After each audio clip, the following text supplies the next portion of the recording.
Um, I think I need to bring up this point again about the mother being locked up because she wanted better for her child. Now, let's think about the message that this sends. Here it is, a mother who's a taxpayer, who's doing all she can and wants to provide the best for her child. So she, of course, may have had to distort a few things so that she can take her child and put them in a different district so that her child can attend these schools. Mm-hmm. But for her to receive jail time because she just wanted better for her child.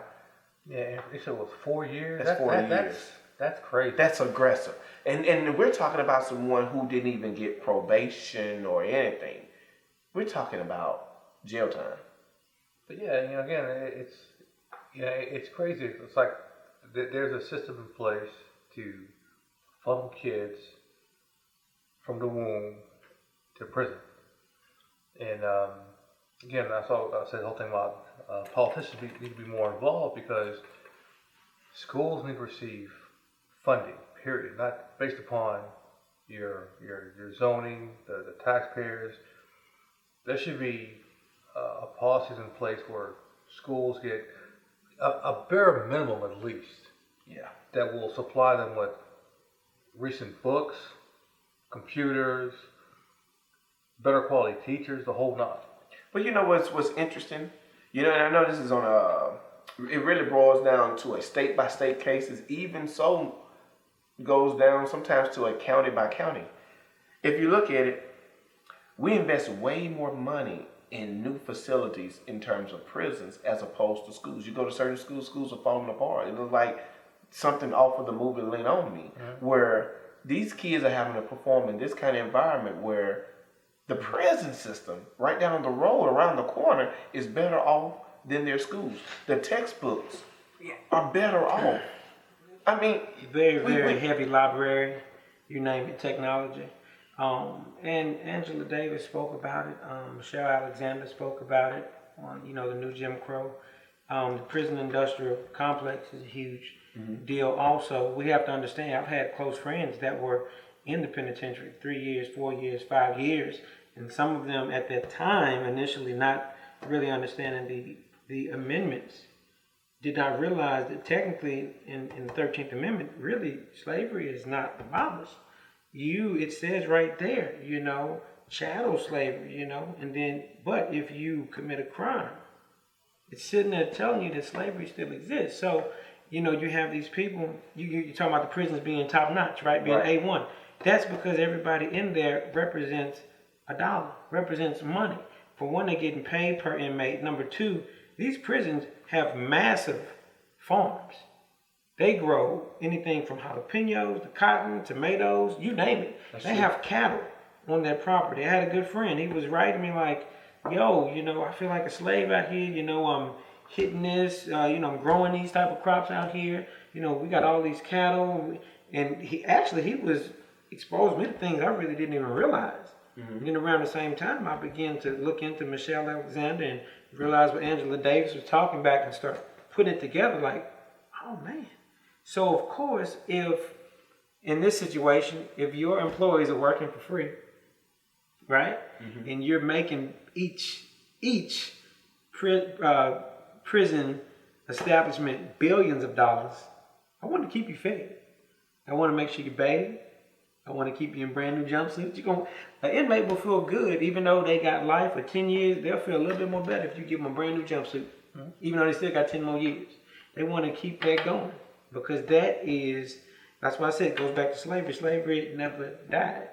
When Africans were enslaved, we represented dollars to them. That's Same difference, man. That's right.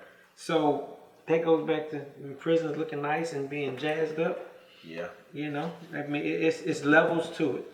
Yeah. And it all comes down to these dollars. Oh yeah, definitely. It's all about money. And and this is not to dominate the conversation, but let's think about from a state to state basis. When I compare the education from that of Texas to that of Mississippi to that of Georgia. Okay. Here in Texas, there's certain areas you go to the high schools look better than the HBCUs that I'm accustomed to. That's because those high schools, talking about Texas, right? Yeah. They Because jazzed up. football is Top notch. key in Texas. Top And notch. so therefore, they're going to have colossal stadiums. Yeah, my high school, Yeah. I promise you, my high, I went to Humboldt High, it looks nothing like it looked 5 years ago, 10 years ago, 15 years. Like if you put those pictures, 5 year, 10 year gaps, they look nothing alike. I believe They're actually the only thing that may be the same The name. is the name, and that's really it. And probably I wrote some graffiti in a hidden place, but besides that, it's this. It is not the same. But yeah, sports, football. I was just fascinated. Economics. Because when you know, and that's just comparing from Texas, but then when I go to Mississippi, you know, the kids don't have decent textbooks. Now this is America. This ain't a third world country where they're boxing up books and shipping them overseas. This is a Mississippi. What's decent textbooks? Like what are you saying? Like old and mangled? They need brand new ones? Like what? They need brand new ones. Okay. They need updated information. Okay. And you know, I'm not saying they don't have access to internet, but Right. you can go to a school anywhere in Texas, and there's going to be Wi-Fi. They're going to be Wi-Fi ready. You're not going to find that.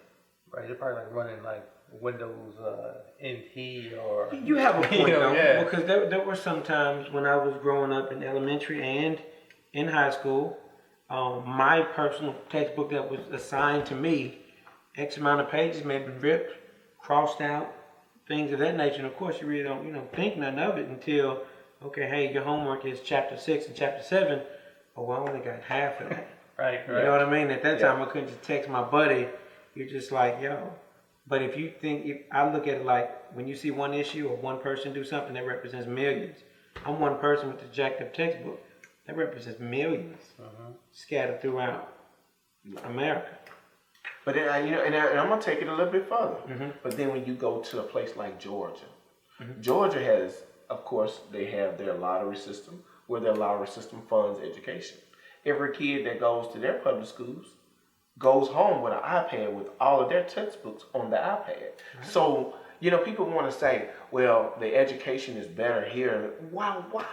Because they have the resources. Yeah, it's all economics. And there's going to be, so for me, I'm going back to the parent that says, well, look, I want better for my child. I'm going to take my child across the certain zone, so to speak, so that my child can get adequate education or a little bit better than what's over here. Why are we against that? To tell a parent, I'm going to give you 4 years, that just still bothers me. There's no money in that child getting a better education at school. Now, had that kid been a 5-star athlete, Oh, trust me, they would have turned the other cheek. I know that for a fact. And I won't even go in on that. That's a fact. So again, I know we talk about parental involvement, teacher involvement, but the more you peel back the layers, it's political. Yeah. I mean, there should be something in place where schools get a bare minimum of funding, because if we can pay athletes $100 million to build these billion-dollar stadiums, there should be some money for education. Period. Yeah, it's just crazy because you're right, and you mentioned it earlier. Why we have these massive stadiums and schools, but the education, whatever education is, may not be the level that it needs to be.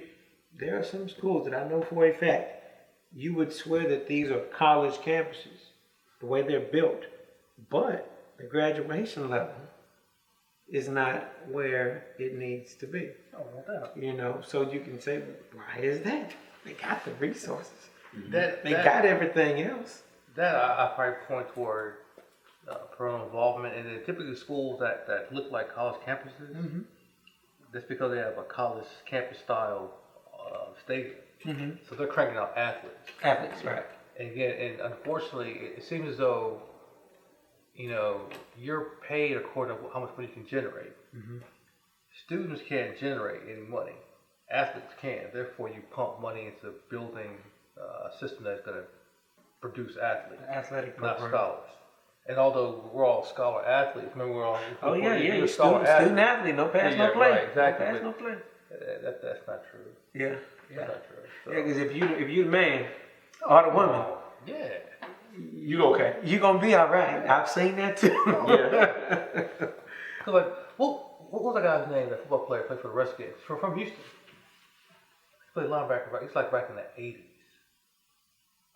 The Redskins. He came out of Yates High School. Okay, He played linebacker. I'm not even sure. He played linebacker for Shout the out to Washington you. Redskins. Uh-huh. Dexter Manley. Okay. Dexter Manley. Okay. Couldn't read. Oh, was he on Oprah? He wasn't on Oprah for sure. One himself. This man couldn't read. Yeah, He's 40-something, retired, can't read. yeah. But he was a beast. Much love, Dexter. Much love, brother. Like, no Much doubt. love. Much love. Much love. He was a monster. Mm-hmm. But come on, crying, I can't read. And that goes back earlier to, and all of you have said it though. It goes back to dollars. Goes back politics. I don't care how you want to cut it. And Represents dollars. And how does the parent? How do you know your kid can't read? And how you just let them get seriously? It almost seems as though some parents are looking forward to their kid going to school just to play a sport. Yeah. Buy them a house or a car. Yeah. That's my baby. I could tell But I was so proud of Shaq mama holding his foot to the fire. Look, Yeah. he had to make her a promise. Because man, I'm telling you, I see this all the time. You got athletes who have millions of dollars in their hands. Yeah. But in a few years after that league is They're gone, broke. they're broke. And that's what this whole thing is about, spoken in our words. No longer will we sit back and allow someone else to dictate and define who we are. We can speak for ourselves, we can act for ourselves, we can do for ourselves, and that's exactly what we're doing now.